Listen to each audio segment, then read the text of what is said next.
Dicen que los muertos no hablan, pero ¿qué pasaría si pudieran? Y si te eligieran como el único que puede oírlos, imagina estar sentado en una cálida y vibrante sala de despacho, con las pantallas de radar parpadeando con el silencioso movimiento de los aviones surcando el cielo nocturno. Imagina monitorear cientos de vuelos, cada uno con su propio rumbo, tripulación y vidas a bordo, confiando en ti. Ahora imagina escuchar una última transmisión, una que nadie más captó, una que nunca debió existir, una voz, tranquila pero errónea, un mensaje que no se registró, un vuelo que nunca llegó. Lo escuché, y lo que voy a compartir, mi entrenamiento, mi protocolo, ni años de trabajo, podrían haberme preparado para ello. Quizás pienses que exagero, o que solo estoy desmoronando, pero lo recuerdo todo con una claridad aterradora, porque cuando pasas suficiente tiempo en la aviación, te das cuenta de que algunas desapariciones no ocurren sobre el océano, ni en tormentas. Algunas ocurren a mitad de frase.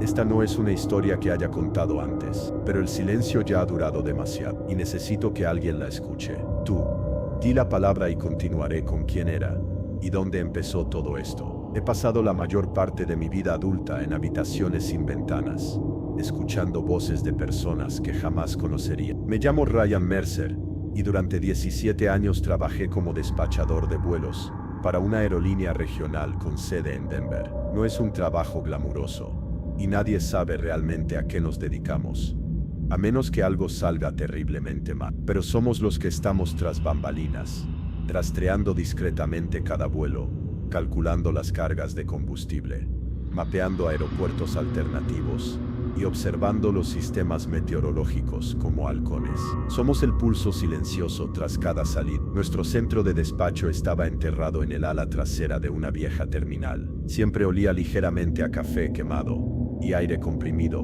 como un lugar que hubiera estado cerrado desde los... Las luces fluorescentes del techo zumbaban débilmente, proyectando un brillo descolorido sobre filas de escritorios destartalados, ordenadores con demasiadas pantallas y pizarras blancas llenas de códigos crípticos y acrónimos. El zumbido de los aparatos electrónicos no cesaba, ni tampoco el suave murmullo de las voces en los auriculares, coordinándose con los pilotos, las torres y el control de tierra. Me gustaba la soledad, me gustaba la rutina.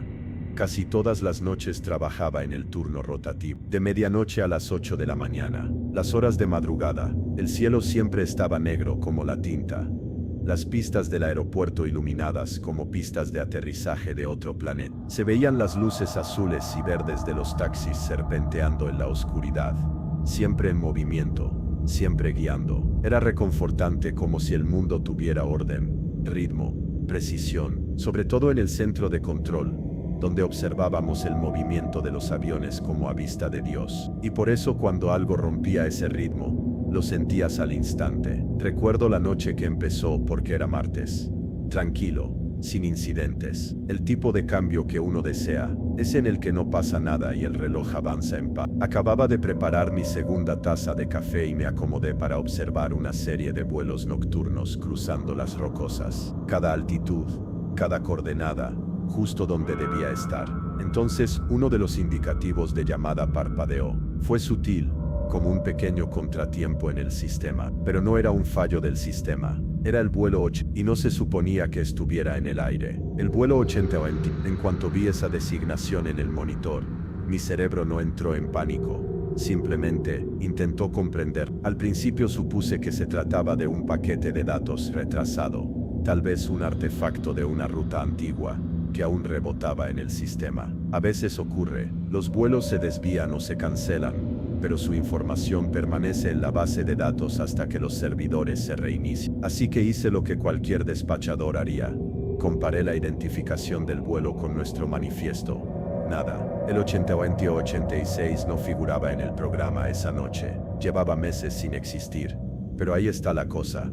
Ya habíamos volado esa ruta antes. De Denver a Boise, solía operar todas las noches. La conocía bien, el mismo perfil de altitud, la misma ventana de salida, el mismo tipo de avión siempre. Pero el 80-86 se había descontinuado en enero, tras los recortes presupuestarios. Incluso recordé haber descargado su carpeta de mi lista habitual. Había desaparecido, y sin embargo, allí estaba, volando a 31.000 pies. sonando en nuestro sistema como si perteneciera a la misma. Me recosté, me crují los nudillos y me reí un poco. Probablemente un error del transpondedor de un nuevo vuelo que había informado mal su identificación. Pasé a la vista de radar. El avión estaba sobrevolando el oeste de Wyoming, sin anomalías de altitud ni velocidad. Anoté el código del transpondedor y busqué los auriculares de radio para conectar. 80-20-86. Aquí despacho. Por favor, confirme la señal de llamada. Se hizo el silencio. Solo un leve siseo de estática, como radiación de fondo. Comprobé la frecuencia. Repetí la llamada. Pasaron unos segundos. Entonces, clic. Se abrió la línea. Y juro por Dios que oí una respiración lenta. Disparé, como si alguien hubiera corrido una milla y estuviera intentando estabilizar sus pulmones. Y entonces se oyó una voz, masculina, tranquila, demasiado tranquila. Despacho aquí 8286. Continúo hacia destino. Cielo despejado. Hora estimada de llegada, ETA según lo previsto. Parpadeé. El 8286 no estaba en el aire, no podía ser. La aeronave asignada a ese número de vuelo, el 7031 REA, se había estrellado hacía 6 meses. Terreno montañoso, pérdida total, sin supervivientes. Revisé los registros. Mis manos aún no me temblaban. No realmente, solo tensas. Hice lo que me habían entrenado para hacer, documentarlo todo. Grabé la transmisión, le puse fecha y hora, marqué la posición del radar y abrí el archivo de la aeronave. Ahí estaba de nuevo, el N7031 REA. Solo que se suponía que debía estar hecho pedazos, guardado como evidencia.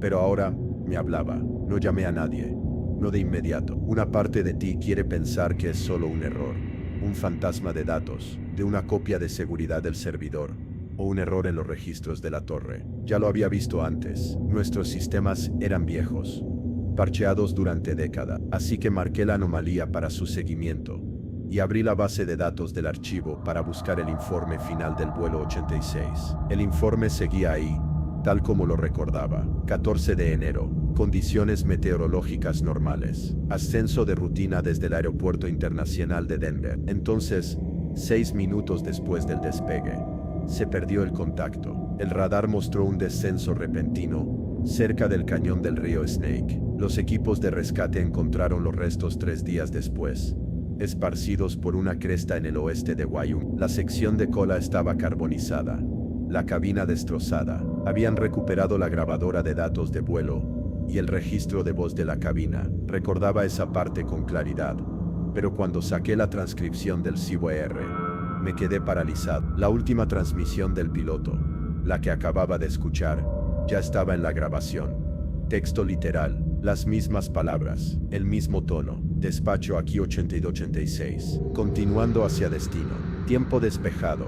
Hora estimada de llegada, ETA según lo previsto. Pero en el informe, ese mensaje se registró después de perder el contacto por radar. Me quedé mirando la pantalla un buen rato. No era un fallo técnico, era algo más. Al día siguiente, empecé a preguntar por ahí de forma casual. Nada oficial, solo charlas informales con algunos miembros de la tripulación nocturna. Uno de los despachadores más veteranos, Hal, había estado trabajando la noche en que se estrelló el 80. Cuando mencioné el vuelo, se puso rígido. Dijo que era malo y cambió de tema. No me miró a los ojos, así que investigué más a fondo. Revisé el archivo físico. Una sala de archivos enterrada bajo el suelo de despacho. Estantes polvorientos llenos de carpetas, la mayoría intactas en años. Tardé casi 1 hora en encontrar el archivo original del vuelo, pero al abrirlo, se me cayó un trozo de papel. Era una nota adhesiva, amarillenta y quebradiza. 3 palabras, escritas en mayúsculas. No seguir. No había firma, ni fecha, solo eso como una advertencia escondida en una tumba. Esa noche repasé la grabación, una y otra vez. La voz era demasiado clara, demasiado presente. Las transmisiones modernas suelen venir con un zumbido de fondo, ruido de motor, parloteo del copiloto. Esta estaba mal, casi como si la hubieran grabado en el vacío. Y entonces noté algo más. Apenas oí bajo la voz del piloto, una segunda voz, suave, apagada, casi un susurro. Aislé la pista, subí la ganancia y la oí. Ayúdennos. Entonces supe, No estaba persiguiendo un error técnico. Estaba persiguiendo un fantasma. No dormí esa noche. Me senté allí en la oscuridad, con los auriculares puestos, repitiendo la transmisión hasta que pude oír cada respiración, cada leve matiz tras las palabras. Incluso bajé la velocidad del audio, intentando descifrar ese susurro. El tono era extraño, demasiado bajo para una mujer, demasiado suave para un hombre, simplemente apagado, como una voz que imitaba el habla humana, pero sin conseguirlo del todo bien. La palabra ayuda se oyó con claridad, pero después de eso, algo que sonaba como no ir, o tal vez, no solo. Al día siguiente, realicé una resimulación de radar en la ruta de vuelo. Normalmente, después de un accidente, el sistema borra el número de cola de las bases de datos de seguimiento en vivo, pero cuando volví a introducir N7031, no solo lo aceptó, sino que lo mostró, marcando una ruta hacia el oeste sobre las montañas. La marca de tiempo era actual. Revisé la vista satelital e incluso llamé a la FAI para solicitar confirmación. Me dijeron que ese avión no estaba en el aire. Ese código del transpondedor había sido desactivado. Aún así, el registro seguía actualizándose, kilómetro a kilómetro. En ese momento, debería haberlo informado oficialmente, registrado una solicitud de mantenimiento, o al menos haber enviado un correo electrónico a mi super. Pero algo en la forma en que todos ignoraron el vuelo 8286 me hizo dudar. No estaba listo para que me despidieran. Quería respuestas. Así que volví al informe del accidente. Recordé haber leído algo extraño sobre la recuperación. Los cuerpos. Había 62 personas a bordo esa noche, pero el informe solo enumeraba 59 restos recuperados. Sin nombres, sin identificadores, solo una fría estadística. 59 muertes confirmadas recuperadas en el lugar, 3 desaparecidos. Contacté con una amiga mía, Mel, que trabajaba en logística en los equipos de recuperación. Me debía un favor. Le pregunté casualmente si recordaba algo extraño sobre lo... Finalmente, dijo, ese fue el que encontraron la grabadora de vuelo fuera del campo de escombros, ¿verdad? Me quedé paralizado. Ese detalle no estaba en el informe público. Mel siguió hablando, ahora en voz más baja. Sí, la grabadora estaba a casi 3 kilómetros del accidente. No hubo daños por fuego, como si alguien la hubiera colocado allí después. Y entonces dijo algo que todavía no puedo olvidar. Había una marca en la carcasa, como la huella de una mano grabada en el metal, pero no había ninguna fuente de calor, como presión, solo presión, plana, mal. Le pregunté a qué se refería con mal. Hizo una pausa, luego dijo, ¿alguna vez has visto una huella dactilar con las crestas hacia atrás? Colgué el teléfono, porque justo entonces, en ese preciso instante, lo volví a oír, la misma respiración, saliendo por mis auriculares, solo que no estaba en ninguna llamada. Apagué el aparato como si me quemara, lo miré con el corazón latiéndome con fuerza, y en la esquina de mi monitor, el vuelo 800 Vini 86 volvió a parpadear, manteniendo la altitud, todavía en el cielo. La noche siguiente, llegué temprano, antes de lo necesario. Me dije que quería preparar los manifiestos de medianoche, pero en realidad solo quería ver si volvía a ocurrir, si el 800 Vini 86 reaparecía. Traje una grabadora portátil de casa, la conecté a mi consola y monitoreé la misma frecuencia. Sentía como si estuviera buscando algo invisible, algo que no quería ser encontrado. A la 1:13 am, el transpondedor volvió a sonar, mismas coordenadas, misma altitud. El vuelo 800 Vini 86 había regresado, pero esta vez no grité, solo escuché, y entonces oí el golpeteo, no por la radio, a través de las paredes. Nuestro centro de despacho no recibe interferencias, tiene triple blindaje, insonorizado, sin ventanas, pero el golpe llegó con ritmo, suave, como uñas en una pared de yeso. 3 golpes, luego silencio, luego otros 3. Silencié los auriculares y giré la silla lentamente. Todavía no había nadie más. Fue entonces cuando noté la tapa de ventilación sobre mi terminal. Vibraba, no temblaba violentamente, solo un ligero temblor, pulsando al ritmo de los golpes. Y entonces el sonido cambió. Los golpes se volvieron más rápidos, más agudos, como un patrón, como un código. Trabajé en comunicaciones de la Marina cuando tenía 20 y tantos años, y aún recordaba lo suficiente como para reconocer el código Morse básico. Así que lo conté, línea por línea, A, I, U, D, A, D, A. Luego, T, N, A, L, L, A, M, I, D, A, C, I, D, A. Me levanté, sin saber si debía irme o grabarlo. Tenía las manos húmedas y el corazón latía con fuerza, pero me quedé quieto, escuchando. Los golpes cesaron de golpe, fueron reemplazados por algo peor, un siseo estático, bajo y húmedo, proveniente del interior del conducto de aire. Entonces el olor me golpeó, como aparatos electrónicos quemándose, mezclado con ozono y algo más antiguo, como a descomposición. Y en ese momento, justo cuando abría el interruptor, volví a mirar la trayectoria del vuelo. Cambio de altitud. El 82 P-106 descendía, pero no hacia ningún aeropuerto. Estaba dando vueltas, haciendo espirales lentas sobre la misma cresta donde se había estrellado meses atrás. Cogí el teléfono, llamé a un antiguo contacto de la NTSB, le dije que tenía una pregunta sobre el sitio del 82. Su voz era distante, cansada.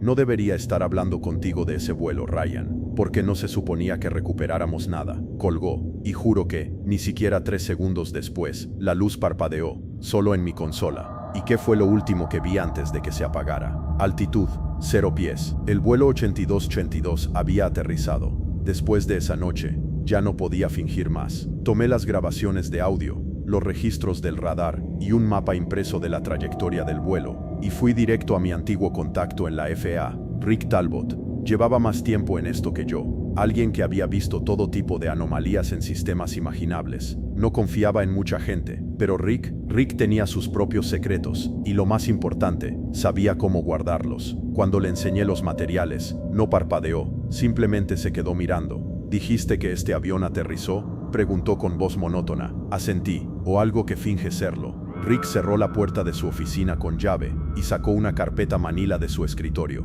sin etiqueta, sin número de caso. Dentro había impresiones, bitácoras de vuelo, registros de radar y sellos oficiales de la FAA. Cada una mostraba un vuelo diferente, fechas diferentes, pero la misma anomalía, aviones fantasma, todos vuelos declarados perdidos o destruidos, vistos posteriormente transmitiendo datos, a veces incluso respondiendo a llamadas, cada uno por solo unos minutos, luego desaparecieron. Lo llaman vuelo eco, dijo Rick, una teoría, sin confirmar, casi enterrada, pero hay al menos 7 casos conocidos. ¿7? Pregunté atónito. Asintió, todos posteriores al incidente. Ningún pasajero vivo, sin contacto visual verificado, solo transmisiones, grabadas una vez, nunca la misma voz 2 veces, siempre cerca del lugar del accidente, siempre a la misma hora de la noche. ¿Y qué hay de los aviones? Esa es la cuestión, dijo. Los restos nunca coinciden con los datos finales. A una aeronave, el vuelo 2923, se le detectó un ala faltante, pero su eco de radar mostró un mantenimiento de altitud perfecto. Otra aeronave mostró un número de cola, que había sido retirado 2 años antes del accidente.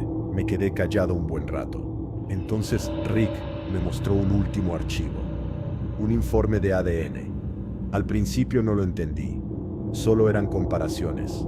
Restos de pasajeros, dijo, tocando la primera página. Ahora mira esta segunda línea.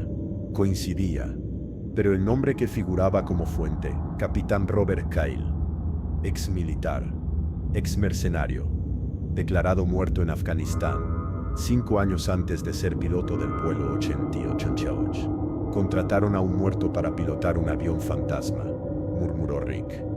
Y ahí fue cuando la verdad encajó. El 8286 nunca estuvo destinado a aterrizar, formaba parte de algo más. Empecé a reconstruirlo después de aquella reunión con Rick. Revisé el manifiesto de vuelo del 8286, línea por línea, 59 nombres, en su mayoría gente común, algunos viajeros de negocios, una pareja que volvía a casa de vacaciones. Pero entonces noté algo. 3 nombres con antecedentes cerrados. Eso no es normal en vuelos nacionales. Tuve que rebuscar entre archivos corporativos, contratos antiguos e incluso registros judiciales solo para encontrar fragmentos. Cada uno de los 3 tenía vínculos con una empresa tecnológica fallida, una startup de seguridad de datos que quebró después de que un denunciante revelara irregularidades financieras. Millones perdidos, inversores defraudados. Nunca se presentaron cargos penales. Empecé a atar cabo. Resultó que los 3 estaban siendo investigados por las autoridades federales, discretamente pero intensamente. Uno incluso se había convertido en testigo. Se suponía que todos debían declarar en los 6 meses posteriores al accidente. Nunca lo hicieron, y entonces encontré la clave. Una reclamación al seguro presentada tan solo 2 semanas después del accidente. Un pago multimillonario no por las muertes, sino por una póliza de persona clave, vinculada a uno de esos 3 individuos. El beneficiario, una empresa fantasma registrada en Belice, sin propietario conocido, sin dirección, solo una firma.